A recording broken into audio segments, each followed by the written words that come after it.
Breaking news చూస్తున్నాం. హైదరాబాద్ లో drug control అధికారులు సోదాలు నిర్వహిస్తున్నారు. రక్షిత డ్రగ్స్ ప్రైవేట్ లిమిటెడ్ లో తనిఖీలు చేసి 50.20 లక్షల విలువైన డ్రగ్స్ ని సీజ్ చేశారు. అనుమతి లేకుండా డయాసిరిన్ తయారు చేస్తున్న కంపెనీపై చర్యలు తీసుకుంటామని అధికారులు హెచ్చరించారు.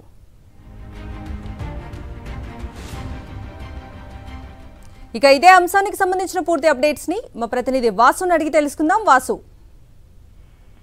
కవిత, హైదరాబాద్ నగర శివారు ప్రాంతమైనటువంటి సంగారెడ్డి జిల్లా గుమ్మడిదల గ్రామంలో ఉన్నటువంటి ఒక కెమికల్ కంపెనీకి సంబంధించి కూడా పోలీసులు ప్రస్తుతం డ్రగ్స్ కంట్రోల్ అడ్మినిస్ట్రేషన్ అధికారులు సోదాలు నిర్వహించారు. అనుమతి లేకుండా డయాసిరిన్ అనేటువంటి ఒక ప్రమాదకరమైన డ్రగ్ ను తయారు చేసిన నేపథ్యంలో కూడా అక్కడ దాడులు నిర్వహించి దాదాపు 50,25,000 డ్రగ్ ను సాధించారు. ఇది ప్రధానంగా కూడా మెడిసిన్ లో వాడేందుకు ఇది పెద్ద ఎత్తున కూడా వినియోగిస్తూ ఉంటారు. కానీ ఇది చాలా ప్రమాదకరం. ఎలాంటి అనుమతులు లేకుండా, ఎలాంటి ముందస్తుగా రక్షణ చర్యలు లేకుండా కూడా అక్కడ తయారు చేస్తున్న నేపథ్యంలో కూడా సమాచారం అందుకున్నటువంటి హైదరాబాద్ డ్రగ్ కంట్రోల్ అడ్మినిస్ట్రేషన్ అధికారులు ఒక్కసారి అక్కడ సోదాలు నిర్వహించారు. భారీగా డ్రమ్ముల్లో నిర్వహించినటువంటి డయాసిన్ అనేటువంటి డ్రగ్ను కూడా స్వాధీనం చేసుకున్నారు. ప్రస్తుతం అయితే ఇటీవల కాలంలో నూతనంగా ఎవరైతే కమలాసన్ రెడ్డి విధులు చేపట్టిన తర్వాత కూడా వరుసగా నగర శివారు ప్రాంతాల్లో మెడిసిన్ తయారు చేసినటువంటి కంపెనీలపైన సోదాలు చేస్తారో, అనుమతులు లేకుండా, ఎలాంటి డ్రగ్ పర్మిషన్ లేకుండా కూడా